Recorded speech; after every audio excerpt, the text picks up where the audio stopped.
नमस्कार, स्वागत है साहित्यिक झरोका चैनल पर। आज हम करेंगे चैतन्योत्तर बंगला साहित्य, यानी चैतन्य के बाद में बंगला साहित्य में क्या कुछ चल रहा था, किस प्रकार की रचनाएं की जा रही थी, उसके बारे में हम जानेंगे। तो आइए देखते हैं। देखिए, सबसे पहले हम बात करते हैं कि 1575 से लेकर 76 ईस्वी में मुगल सेना के द्वारा बंगाल के पठान शासकों को पराजित कर देने के बाद बंगाल स्वतंत्र प्रदेश न रहकर मुगल साम्राज्य का एक अंग बन गया था। यानी मुगलों से पहले बंगाल पर पठानों का शासन था। इससे पहले स्थानीय शासन करने वाले कर्मचारियों ने जनता को परेशान कर रखा था। स्थानीय कर्मचारी कौन थे? जो पठान शासक थे, उनके कर्मचारियों ने आम जनता को बहुत परेशान कर रखा था। इसीलिए जब मुगल शासक का अंग बना बंगाल, तो प्रजा को एक प्रकार से शांति का आभास हुआ। इस समय तक बंगला साहित्य अपने पथ को खोज चुका था और अब उसे राज दरबार की सहायता की आवश्यकता नहीं थी। यानी क्या लिखना है और किस मार्ग पर हमें जाना है, ये उनको पता था। अब उन्हें किसी प्रकार की राज सहायता की आवश्यकता नहीं थी। 17वीं शताब्दी के बंगला साहित्य की सबसे प्रमुख विशेषता है वैष्णव गीतों का लगभग यांत्रिक उत्पादन। यानी वैष्णव गीत तो लिखे जा रहे थे, लेकिन यंत्रवत उनका उत्पादन या उनकी रचना की जा रही थी। प्राचीन वैष्णव पदावली का पुनरुत्पादन, यानी जो प्राचीन वैष्णव पदावली थी उसी को दोबारा लिखा जा रहा था। आख्यान काव्य की नीरस पुनरावृत्ति, जो आख्यान काव्य थे यानी कथानक वाले काव्य थे, वो भी नीरसता से भरे हुए थे और उनको भी दोबारा बार बार उनको लिखा जा रहा था।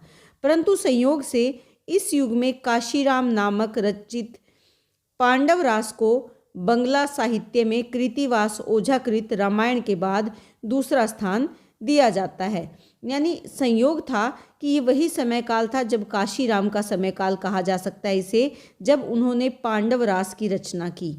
इस युग में प्रचलित गद्य शैली को रोमन कैथोलिक पादरियों के द्वारा भी ग्रहण किया गया। यानी इस युग में जो लिखा जा रहा था, उस गद्य की शैली को जो रोमन कैथोलिक पादरी थे, उन्होंने भी लेखन कार्य में अपनाया। तो इस काल के साहित्य की 3 प्रमुख बातें हैं 17वीं शताब्दी के बंगला साहित्य की, ये आपको ध्यान में रखनी है। पहली तो क्या है कि जो वैष्णव गीत थे वो लगभग उनका यांत्रिक उत्पादन हो रहा था। देखिए, यहाँ यांत्रिक उत्पादन के भाव को आप समझें। यांत्रिक उत्पादन से तात्पर्य क्या है कि यहाँ पर जो लिखा जा रहा था वो यंत्रवत, जैसे मशीन चलती है बिना भावों के, अर्थात कह सकते हैं कि इनमें भावों का अभाव था। दूसरा, जो प्राचीन वैष्णव पदावली थी उसी को बार बार लिखा जा रहा था, नया कुछ इसमें वैष्णव पदावली में शामिल नहीं हो रहा था। और तीसरा, इस समय काल में जो आख्यानक काव्य लिखे जा रहे थे वो बहुत ही ज़्यादा नीरस थे। यानी ये 3 विशेषताएं हैं इस समय काल के काव्य की। इसके बाद हम देखें, काव्य प्रवृत्ति के आधार पर इस काव्य को हम अलग अलग भागों में बांट सकते हैं, जिसमें सबसे पहला क्या है, मनसा मंगल काव्य। देखिए, इस युग में मनसा देवी के जो आख्यान थे वो किस पर आधारित थे? मनसा देवी पर आधारित थे। और ये इसकी सर्वोत्तम काव्य की अगर बात करें तो रचना करने वाले कवि कौन है? केतका दास है। यानी इन आख्यानों पर आधारित सर्वोत्तम काव्य किसने रचा? केतका दास ने, और उसका नाम क्या था? मनसा मंगल। इसकी रचना कब करी? 17वीं शताब्दी के मध्य में इसकी रचना हुई। मनसा मंगल की रचना करने का कारण यहाँ पर जो कवि हुए हैं केतका दास, उन्होंने स्पष्ट बताया है कि उनके पिता किसी जमींदार के कर्मचारी थे, परंतु जमींदार की मृत्यु के बाद उस जागीर के मैनेजर से अनबन होने पर उसके पिता ने दूसरे जमींदार के यहाँ काम करना शुरू कर दिया। एक दोपहर केतका दास ने कुछ लड़कों से झगड़ा करके उनकी मछली छीन ली। तभी वहाँ पर आंधी आई। उसे बहुत सुंदर स्त्री दिखाई दी, जिसने अपने वक्ष से कपड़ा निकालकर कवि को बेचना चाहा। कवि के उत्तर देने से पहले ही उसने वो कपड़ा अपने वक्ष में वापस खींच लिया। तभी कवि के पाँव में एक कीड़े ने काटा। उसने झुककर देखा, तभी वह युवती वहाँ से गायब हो गई। कवि को मनसा देवी अपने दैवीय रूप में वहाँ खड़ी दिखाई दी। कवि ने देवी के उस रूप का वर्णन नहीं किया है, क्योंकि देवी ने उसे ऐसा करने से मना किया था। मनसा देवी ने कवि को अपनी प्रशस्ति लिखने का आदेश दिया। उसी के परिणाम स्वरूप केतका दास ने मनसा मंगल की रचना की।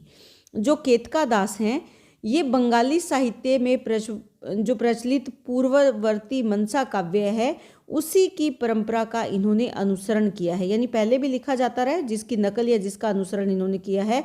उनकी शैली भी सरस है, उसमें अश्लीलता नहीं है। उनकी इस रचना ने जनसाधारण को बहुत ज़्यादा प्रभावित किया। वैसे अगर देखा जाए तो इस काव्य में चरित्र चित्रण के लिए कवि ने कोई विशेष अवसर यहाँ पर उनको नहीं मिला, क्योंकि इसमें जो पारंपरिक आख्यान चल रहे थे उसी का निर्वाह करना ज़रूरी था। फिर भी कुछ एक स्थानों पर अपने कौशल का परिचय उन्होंने दिया है। तो यहाँ पर अगर आप देखें तो एक बात आपको यहाँ ध्यान रखनी है कि जो केतका दास है वे अपने आप को क्षेमानंद भी कहते हैं। अगर ये नाम कहीं पर आए तो आपको कंफ्यूज होने की ज़रूरत नहीं है। क्षेमानंद किसके लिए? केतका दास के लिए। बंगला साहित्य में देखें तो चैतन्योत्तर युगीन मनसा काव्य के कवियों में कुछ कवियों ने अपने नाम के साथ क्षेमानंद शब्द का प्रयोग उन्होंने किया था, परंतु केतका दास के अतिरिक्त केवल एक अन्य कवि क्षेमानंद कवि ही अधिक प्रसिद्ध हुए हैं। उनके द्वारा रचित मनसा मंगल काव्य बंगला साहित्य के सभी मनसा मंगल ग्रंथों में सबसे छोटा है। तो उनका मनसा मंगल मानभूमि के पुरुलिया प्रदेश में पाया गया है। ये कौन सा है? जो क्षेमानंद के द्वारा लिखा गया है। क्योंकि वैसे तो केतका दास जी भी खुद को क्षेमानंद कहते थे, लेकिन बहुत से कवि ऐसे हैं जो मनसा मंगल काव्य की रचना करते हैं और नाम को अपने नाम के साथ क्षेमानंद लगाते हैं। लेकिन एक काव्य रचना ऐसी प्राप्त होती है जो क्षेमानंद कवि की लिखी हुई है और मनसा मंगल ग्रंथों में सबसे छोटा उसका आकार है या सबसे छोटी रचना वो मानी जाती है। इसके अतिरिक्त अगर हम देखें तो मनसा मंगल काव्यों में विष्णुपाल का जो मनसा मंगल काव्य है या रचना है वो भी उल्लेखनीय है। कुछ विद्वान इसे 19वीं शताब्दी की रचना मानते थे, परंतु विष्णुपाल ने पुरुलिया प्रदेश की उपभाषा में ही इस ग्रंथ की रचना की है। इसमें काव्य के प्राचीन मनसा मंगल काव्य की कुछ विशेषताएं हैं। तो ये आपको यहाँ पर ध्यान में रखना है कि केतका दास के साथ साथ किसका नाम आपको याद रखना है? विष्णुपाल का। विष्णुपाल रचना का नाम वही मनसा मंगल है। इसके साथ साथ जय जीवन घोषाल ने भी मनसा मंगल लिखा है। विष्णुपाल के साथ एक और नाम आपको यहाँ पर याद रखना है, वो क्या है? जय जीवन घोषाल। ये नाम भी याद रखना है। इन्होंने भी मनसा मंगल काव्य की रचना की, जिसमें कुछ नवीनता के भाव देखे जा सकते हैं। उसके बाद आता है चंडी मंगल काव्य। देखिए 17वीं शताब्दी के चंडी मंगल काव्य की अगर बात करें तो इस पर कोई विशेष रचना नहीं हुई। इस युग में अधिकांश हरिराम द्विज और जनार्दन द्विज द्वारा लिखित व्रत कथा के ढंग में ही चंडी मंगल काव्य प्राप्त होते हैं। यानी चंडी देवी का जब व्रत रखते हैं उस समय उस कथा का पाठ किया जाता है, ऐसी रचनाएं ही मिलती है। ये रचना पांचाली शैली पर आधारित है। चंडी मंगल काव्य में केवल धनपति का आख्यान है तथा व्याध कालकेतु की कहानी का उल्लेख यहाँ पर नहीं है। हम पहले कालकेतु वाली कहानी कर चुके हैं जब हमने चंडी मंगल काव्य किया था, लेकिन यहाँ पर जो धनपति वाली घटनाक्रम है केवल उसी को आधार बनाया गया है। कालकेतु की घटना को आधार इन्होंने नहीं बनाया और इसकी रचना एक व्रत कथा के रूप में ही की गई है। तो यहाँ पर कोई ज़्यादा विशेष कार्य चंडी मंगल काव्य पर नहीं हुआ। उसके बाद है दुर्गा मंगल काव्य। ये तीसरी प्रकार की देखिए हम यहाँ देख रहे हैं कि अलग अलग वर्गों में बांटा गया, तो यहाँ पर ये तीसरी प्रकार की काव्य रचना है। यानी दुर्गा मंगल काव्य भी इस काल में लिखे गए, जिसमें दुर्गा देवी के महात्म्य को बताया गया है। 17वीं शताब्दी में अधिकांश देवी महात्म्य सूचक काव्य मार्कंडेय पुराण के अंतर्गत दुर्गा सप्तशती अथवा चंडी के आधार पर ही लिखे गए। यानी जैसे कि मार्कंडेय पुराण में देवी दुर्गा के बारे में बताया गया है या दुर्गा सप्तशती में जैसा वर्णन किया गया है उसी को आधार बनाया गया। दुर्गा मंगल काव्य में कवि भवानी प्रसाद राय का नाम, भवानी प्रसाद राय के बाद रूप नारायण घोष ने भी दुर्गा मंगल काव्य की रचना की। गोविंद दास द्वारा रचित कालिक मंगल भी इसी प्रकार का काव्य है। यहाँ देवी काली की आराधना की गई है और इसमें दुर्गा की आराधना की गई है, परंतु इसमें विक्रमादित्य का आख्यान भी शामिल है। इसके साथ मीननाथ की कहानी और विद्या सुंदर की कथा का भी समावेश इन्होंने किया है।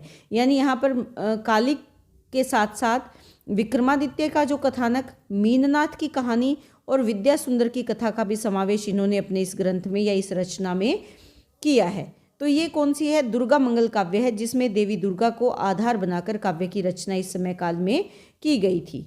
इसके बाद आता है इस्लामिक काव्य। देखिए, बंगला साहित्य में 17वीं शताब्दी के इस्लामिक काव्य को अगर हम देखें तो यहाँ पर सबसे पहले हमें ये जान लेना आवश्यक हो जाता है कि बंगाल में किस प्रकार इस्लामिक काव्य की शुरुआत हुई। बंगाल और अराकान के मध्य 15वीं शताब्दी में पहला सांस्कृतिक संपर्क बना था, जब अराकान के राजा नरमेखला ने वर्मा के राजा द्वारा बेदखल किए जाने पर बंगाल में आकर 1404 में गोड़ दरबार में आश्रय ले लिया था। यानी जो अराकान के राजा नरमेखला ने वर्मा के राजा द्वारा बेदखल उनको कर दिया गया था, तब वो कहाँ आ गए थे? 1404 में गोड़ दरबार में आ गए थे। 1430 ईस्वी में बंगाल के सुल्तान की सहायता से नरमेखला ने अराकान का शासन पुनः प्राप्त कर लिया था। यानी बंगाल का शासक उसकी सहायता कर रहा था अराकान की। बंगला प्रवास के दौरान अराकान राजा अन्य चीज़ों के साथ साथ बंगला साहित्य से भी काफ़ी प्रभावित हुआ। अगले कुछ वर्षों तक तो अराकान के विदेशी मामले बंगाल द्वारा नियंत्रित किए जाते रहे थे, परंतु धीरे धीरे बंगाल का चटगांव अराकान का अंग बन गया। अराकान की सांस्कृतिक भाषा बंगला बना दी गई। कुछ समय के लिए 1610 ईस्वी के आसपास अराकान पर हुसैन शाह का नियंत्रण हो गया। शीघ्र ही अराकान दोबारा से स्वतंत्र हो गया हुसैन शाह से। अब अराकान के राजाओं ने बंगाली नाम धारण कर लिए और वहाँ के शासक थिरीर्थुधम वास्तव में श्री सुधर्मा थे। ये निश्चित है कि अराकान के समस्त प्रवासी या अप्रवासी वास्तव में बंगाली मुसलमान ही थे। इस प्रकार 17वीं शताब्दी में अराकान के राजाओं ने मुस्लिम नाम अपना लिए। वस्तुतः अराकान की अपनी भाषा तिब्बती चीनी मिश्रित थी, परंतु अराकान के सुसंस्कृत वर्ग में बंगाली काव्य, बंगाली गीत, बंगाली नृत्य आदि काफ़ी लोकप्रिय थे। अराकान राजभाषा के माध्यम से भी भारत के उत्तर पश्चिमी प्रदेश में प्रचलित अलिफ लैला की तरह गल्पों, लौकिक कहानियों, प्रेमाख्यानों आदि का बंगला साहित्य में धीरे धीरे समावेश हो गया। तो यहाँ पर अराकान और बंगला भाषा का मिश्रण कुछ इस प्रकार से हुआ कि वहाँ पर इस्लामी संस्कृति का प्रभाव भी पड़ा और इस्लामिक काव्य पर बंगला साहित्य का भी प्रभाव पड़ा। तो हम यहाँ पर देखें कि चैतन्योत्तर युगीन बंगला साहित्य के मुस्लिम काव्य में सर्वप्रथम दौलत काशी नामक कवि का नाम लिया जा सकता है। वह अराकान दरबार के आश्रम में रचना करने वाले मुस्लिम कवि हैं। उनके आश्रयदाता अशरफ खान थे, जो कि थिरीथुधम्मा का एक प्रभावशाली अफसर था। देखिए, मैंने आपको यहाँ पर बताया था कि जो यहाँ के शासक थे उन्होंने ये सुधर्मा ही थे। वास्तव में जो शासक थिरीथुधम्मा था ये वास्तव में श्री सुधर्मा ही थे और उसी के प्रभावशाली अफसर थे अशरफ खान। यह सूफी थे। दौलत कवि ने अशरफ खान के आदेश पर राजस्थानी, गुजराती, हिंदी और अवधी में प्रचलित रोमानी गाथाओं में लोर, चंद्राणी और मैना की कथा का बंगला अथवा पांचाली में रूपांतरित करने का काम किया, परंतु कवि की मृत्यु हो जाने से ये काम अधूरा ही रह गया। बाद में आला ओल नामक कवि ने इस काम को पूरा किया। तो यहाँ पर आपको याद क्या रखना है कि अराकान दरबार के कवि थे। कवि कौन थे? मुस्लिम कवि थे। कवि का नाम क्या था? दौलत काशी। इन्होंने, अगर आपको ये नाम याद ना रहे तो यहाँ पर आप कर सकते हो कि इन्होंने राज दरबार की आज्ञा से उस समय राजस्थानी, गुजराती, हिंदी और अवधी तथा इसके साथ साथ जो प्रचलित रोमन गाथाएं थी उसमें लोर, चंद्राणी और मैना की कथा का बंगला भाषा में रूपांतरित करने का कार्य इन्होंने प्रारंभ किया, लेकिन ये काम बीच में रह गया। बाद में आलाओल नामक कवि ने इसको पूरा किया। आलाओल कवि ने धार्मिक ग्रंथ तूफा का बंगला भाषा में अनुवाद किया। जायसी के पद्मावतकर के आधार पर पद्मावती की रचना की। फारसी के सैफुल मुल्क बाओ ईयुप जमाल की कथा का बंगला में रूपांतरण किया। यानी ज़्यादातर इन्होंने अनुवाद कार्य किया। हफत पैकर भी बंगला में रूपांतरित किया। इस्कंदर नामा का बंगला में रूपांतरण किया। फारसी ग्रंथों का बंगला भाषा में अनुवाद करने वाला ये पहला कवि था। कौन सा? आला ओल कवि की बात यहाँ चल रही है। वह बंगला, फारसी, संस्कृत, अवधी आदि भाषाओं का अच्छा ज्ञाता भी था। इसीलिए आला ओल नामक कवि ने ज़्यादातर ग्रंथों का अनुवाद किया जो फारसी भाषा के थे। जो जायसी की पद्मावत है उसका अनुवाद किया, या अन्य जो धार्मिक ग्रंथ थे जैसे धार्मिक ग्रंथ तूफा है उसका किया। इसके साथ साथ हफत पैकर का किया, सिकंदर नामा का किया। यानी अन्य भाषाओं से बंगला भाषा में अनुवाद का कार्य किसने किया? आला ओल नामक कवि ने किया। बंगला साहित्य में कुछ मुस्लिम कवियों ने हिंदुओं की धार्मिक कविताओं के अनुरूप मोहम्मद व उनके पैगंबरों को काव्य का विषय भी बनाया। जैसे नबी वंश, ये रचना किसके आधार पर लिखी? जो हिंदुओं की रचना है हरिवंश पुराण, उसी के अनुसार नबी वंश की रचना की गई। दूसरी जो हिंदुओं की रचना है पांडव विजय, उसी के आधार पर रसूल विजय आदि ग्रंथ की रचना भी की गई। आप चाहें तो यहाँ हिंदू रचनाओं के नाम डाल सकते हैं, हरिवंश पुराण और पांडव विजय, उन्हीं के अनुसार नबीवंश और रसूल विजय ग्रंथ की रचना की गई। सच्चे अर्थों में चैतन्य के बाद या चैतन्योत्तर युगीन बंगला साहित्य के मुस्लिम काव्य में इन्हीं ग्रंथों का समावेश किया जाना उचित प्रतीत होता है। नबी वंश की रचना 1654 ईस्वी में सैयद सुल्तान ने की थी। उन्होंने पैगंबरों के साथ साथ कुछ हिंदू देवताओं व अवतारों का समावेश भी इसमें किया। कवि सैयद सुल्तान ने योग पर कुछ प्रबंध काव्य भी लिखे और वैष्णव पदों की भी रचना की। बंगला साहित्य के इस्लाम काव्य में महाभारत जंगनामा का भी विशेष उल्लेख देखा जा सकता है। यानी जो महाभारत हमारी हिंदी साहित्य की रचना है या हिंदी की रचना है, संस्कृत की रचना है, उसका उन्होंने बंगला भाषा में उसी के आधार पर महाभारत जंगनामा की रचना की। बंगला साहित्य के इस्लाम काव्य में जंगनामा काव्य की एक अलग परंपरा चल पड़ी। यहाँ यानी जहाँ पर युद्ध का वर्णन किया जाए, जंग का चित्रण जिस रचना में किया जाए। धर्मगुरु पीर शाह सुल्तान के अनुरोध पर कवि मोहम्मद खां ने मकतूल हुसैन की रचना की, जो कि 1645 ईस्वी में हुई। इसी प्रकार कवि नसरुल्लाह खां अपने धर्मगुरु पीर हमीरुद्दीन के आदेश पर और कवि मसूर ने मोहम्मद शाह के आदेश पर जंगनामा काव्य की रचना की। इसके अतिरिक्त कवि हयात, मामूद, गरीब उल्लास आदि कवियों ने भी जंगनामा काव्य परंपरा के आधार पर अनेक ग्रंथ लिखे, लेकिन इनके ग्रंथ 18वीं शताब्दी के माने जाते हैं। हम जिस समय काल की बात कर रहे हैं वो हम 17वीं शताब्दी के आसपास की रचनाओं की बात कर रहे हैं, जबकि जो बाद के कवियों की रचना जंगनामा के नाम से हम देख रहे हैं वो 18वीं सदी की रचनाएं मानी जाती है। तो ये चैतन्य युग के बाद जो काव्य रचना की जा रही थी बंगला साहित्य में, जिस आधार पर किन किन रचनाओं को आधार बनाया गया, उसके बारे में हमने यहाँ पर जाना। तो उम्मीद करती हूँ कि प्रश्न आपको अच्छे से समझ में आएगा और आपके लिए उपयोगी सिद्ध होगा, ऐसी मेरी कामना है। बहुत बहुत धन्यवाद। इसी तरह चैनल से जुड़े रहें, लाइक करें, शेयर करें, सब्सक्राइब करें।